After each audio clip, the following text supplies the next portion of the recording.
O que é a ideologia da Marilena Chauí? Olá pessoal, tudo bem? Eu sou a Carmen do blog Que Vi do Mundo e hoje eu vou comentar com vocês um livro que eu li no Kindle, O que é a ideologia da Marilena Chauí. Embora esse livro faça parte daquela coleção O que é da Melhoramentos, né? Que já tem uma coleção vasta, antiga, bem tradicional, com noções introdutórias sobre cada aspecto, sobre cada tema que se propõe tratar. Este livro, ele não é muito facinho não, né? Ele exige um pouco da gente. Tanto é que eu comecei a ler já faz um tempo, eu fui lendo aos poucos, né? Um livro curto, mas fui lendo aos poucos porque traz muita informação. Antes de começar a falar, vou pedir para você se inscrever neste canal, caso não seja inscrito, que me siga nas redes sociais, Que Vi do Mundo, Instagram e Facebook, que é a página do blog, que curta esse vídeo se esse tema te interessa. Para vocês terem ideia de como exige isso da gente, eu devo dizer que, por ser filósofa, né, Marilena Chauí, acho que é professora aposentada já, de filosofia da USP, ela mobiliza, né, um cânon da filosofia para tratar da ideologia.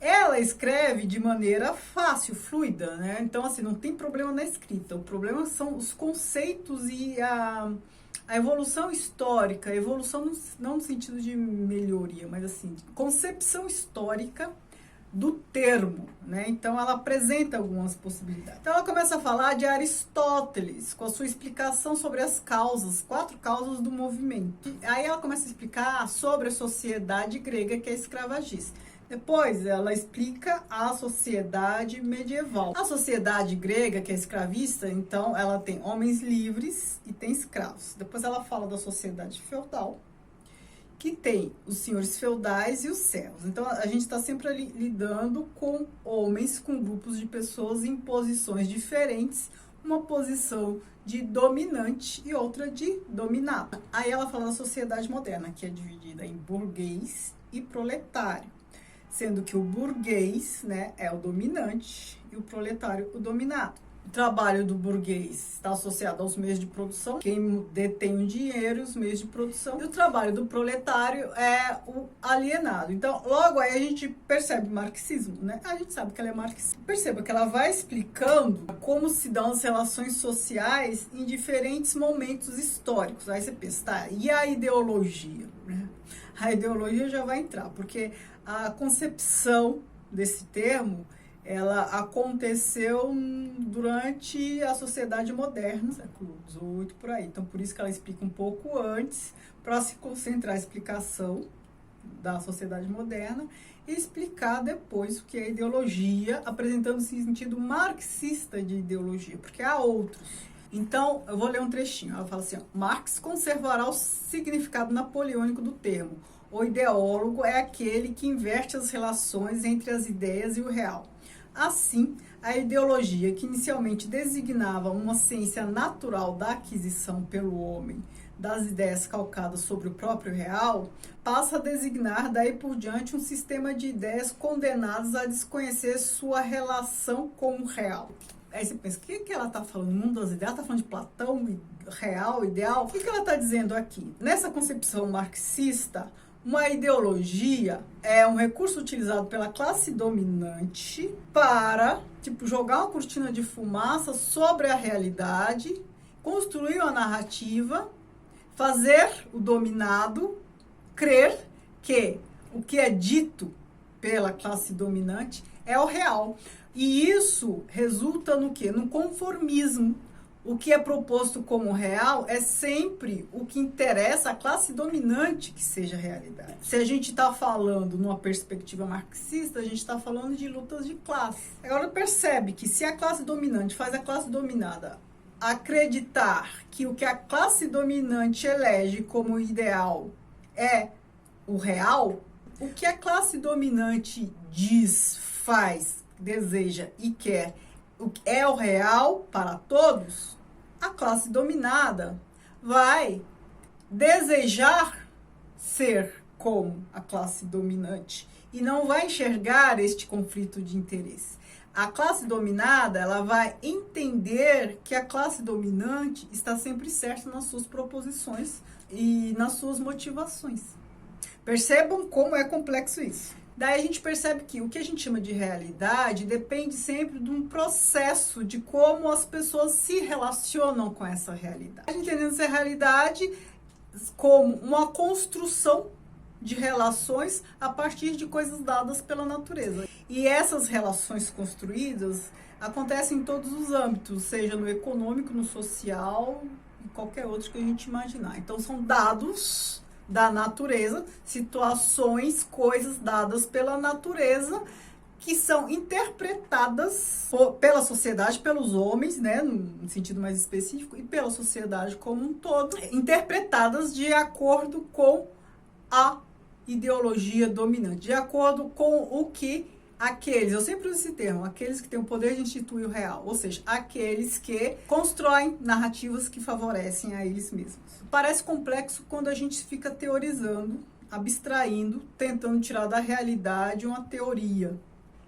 Mas se a gente começa a ilustrar, exemplificar, todo mundo vai perceber que isso faz parte da sua realidade, isso explica algumas coisas que acontecem no seu cotidiano.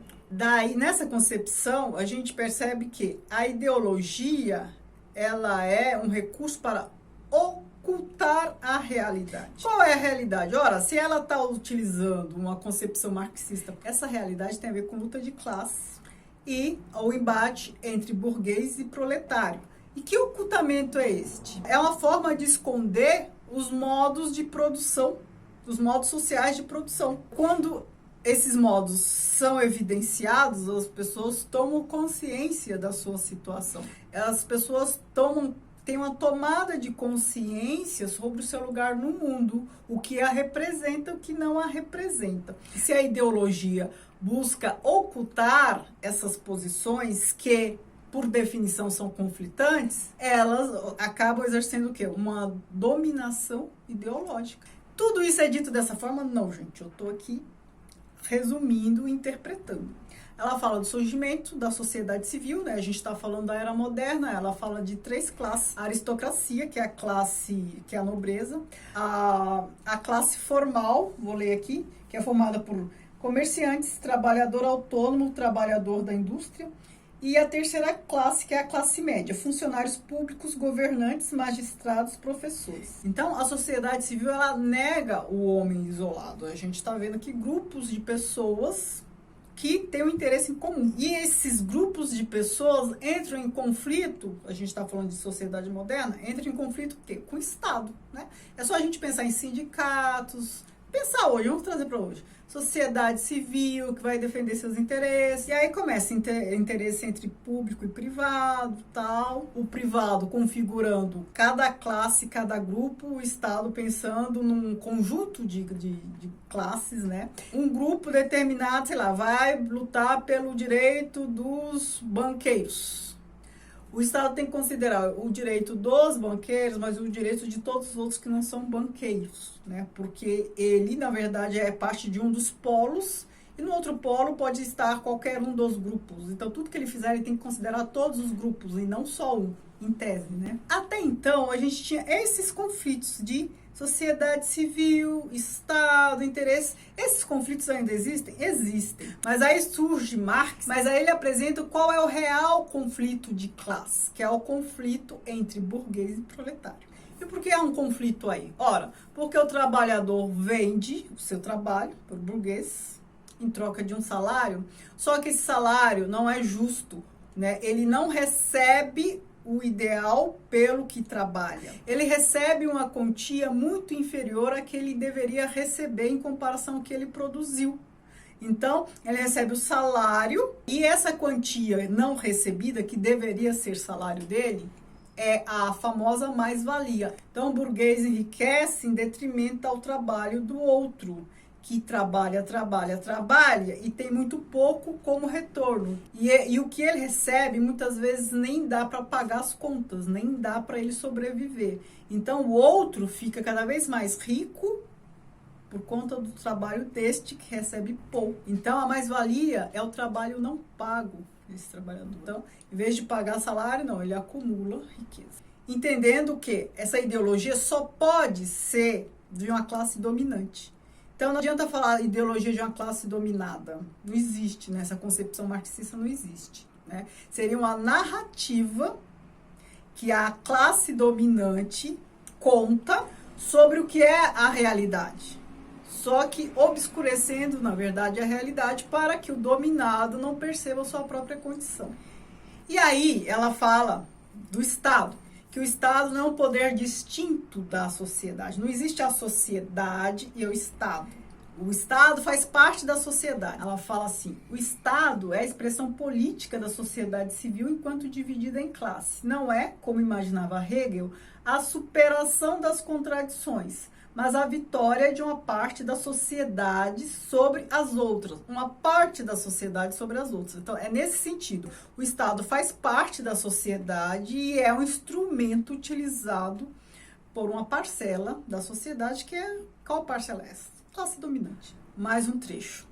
A ideologia burguesa, através de seus intelectuais, irá produzir ideias que confirmem essa alienação, fazendo, por exemplo, com que os homens creiam que são desiguais por natureza e por talentos, ou que são desiguais por desejo próprio, isto é, os que honestamente trabalham enriquecem e os preguiçosos empobrecem. Ou então, faz com que creiam que são desiguais por natureza, mas que a vida social, permitindo a todos o direito de trabalhar, lhes dá iguais chances de melhorar, ocultando assim que os que trabalham não são senhores de seu trabalho, que, portanto, suas chances de melhorar, entre aspas, não dependem deles, mas de quem possui os meios e condição de trabalho.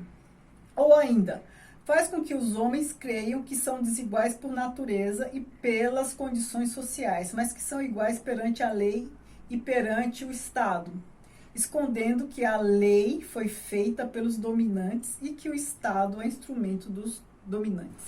Perceberam?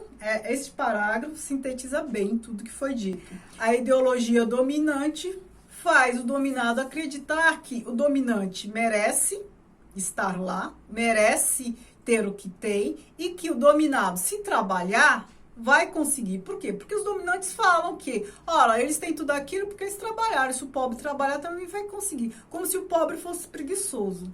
Essa narrativa soa familiar a vocês? Eu ainda ontem li um tweet que dizia isso. E aqui, o papel do Estado, que é interessante a gente perceber. Ora, o Estado não está aí para ajudar os pobres.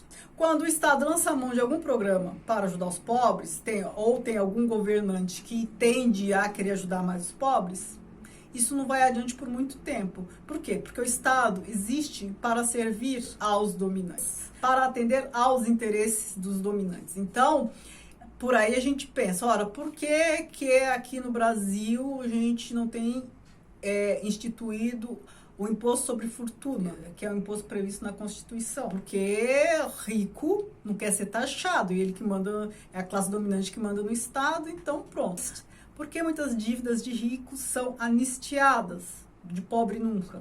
Comece a pensar, aí você vai perceber que o Estado realmente está aí a serviço de quem manda realmente. Mais um trecho. A peculiaridade da ideologia e que a transforma numa força quase impossível de remover decorre dos seguintes aspectos. Primeiro, o que torna a ideologia possível, isto é, a suposição de que as ideias existem em si e por si mesmas desde toda a eternidade. É a separação entre trabalho material e trabalho intelectual. Aquela velha divisão que a gente conhece. Trabalho intelectual mais valorizado, trabalho material menos valorizado. Segundo ponto, o que torna objetivamente possível a ideologia é o fenômeno da alienação, isto é, o fato de que, no plano da experiência vivida e imediata, as condições reais de existência social dos homens não lhes apareçam como produzidas por eles, mas ao contrário. Mas eles se percebem produzidos por tais condições e atribuem a origem da vida social a forças ignoradas, alheias às suas. Ou, muitas vezes falam que é porque Deus quis assim e tal. Terceiro ponto, o que torna possível a ideologia é a luta de classes, a dominação de uma classe sobre outras. Porém, o que faz a ideologia uma força quase impossível de ser destruída é o fato de que a dominação real é justamente aquilo que a ideologia tem por finalidade ocultar. Ou seja, faz tudo parecer como natural, que sempre foi assim que as coisas são assim, sempre foram assim, que Deus quer assim. Aí ela fala assim, mais um trecho. A ideologia é o processo pelo qual as ideias da classe dominante se tornam ideias de todas as classes sociais, se tornam ideias dominantes. Então é isso, esse vídeo já tá muito longo, mas assim, é muito legal a gente pensar nessas coisas. Que cada um defenda seus interesses faz sentido. O que não faz sentido é alguns defenderem interesses que são de outros. Pobre defender o direito do rico ser rico e achar que o fato de ser pobre é algo natural, que não se esforçou o suficiente. E o outro se esforçou? Então, duas questões que eu destaco aqui, que faz a gente pensar mais. Não perceber a sua própria condição de dominado faz parte do discurso do dominante. Porque a melhor forma de dominação é essa dominação ideológica, é aquele que é desvalido acreditar que a situação dele é realmente aquela e tem que ser assim, porque as coisas são assim, Deus quis assim. E que o outro, que é dominante, tem que ser daquele jeito, porque Deus quis assim, nasceu assim, sempre foi assim. Isso faz com que o dominado inveje até o dominante. E aí eu lembro de Paulo Freire, ele fala, a educação deve ser para a liberdade. Se a educação não libertar, o dominado vai invejar o dominante. Ou seja, ele não vai ter crítica sobre a situação. Que ele não vai perceber que não é natural uns ter muito e outros terem tão pouco. Isso não faz parte da natureza, não é um dado da natureza. Isso é uma construção social. A outra coisa que é muito importante para a gente perceber é o papel do Estado. O Estado atende aos interesses da classe dominante. Ele é um instrumento da classe dominante. Ele não está para favorecer a situação dos pobres, como muitos pensam. Ele não está para ajudar pobre. Quando tenta se fazer isso, a gente percebe que não dá muito certo, mesmo porque boa parte da sociedade condena essa prática. E até quando alguma coisa é feita para ajudar os pobres, isso não quer dizer que os ricos sejam afetados, os dominantes sejam afetados. Então, a ajuda aos pobres, aos dominados, oriunda do Estado, é mais para causar uma conformidade, uma diminuição de conflito e para fazer toda essa engrenagem funcionar e os ricos serem mais ricos e os pobres mais pobres. Porque se houver conflito, depane, pobre, ficar numa situação em que nem dá para trabalhar mais, aí o rico para de ser rico. Não é? Porque ele precisa do pobre para ser rico. Todos esses esquemas de ajuda aos pobres, ainda assim, é para fazer a manutenção de um sistema altamente injusto. Bom, me digam o que vocês acham sobre isso tudo. Falei para vocês que é um livro que, embora seja pequeno, não é muito fácil. Ele tem várias camadas, né? Mobiliza cânon da filosofia, que eu nem domino tanto assim. E aí me custou muito ler, assim, me custou muito tempo, né? Tive que digerir aos poucos. Me digam o que vocês acharam. Eu vou adorar ler o comentário de vocês. Muito obrigada, beijo e tchau, tchau.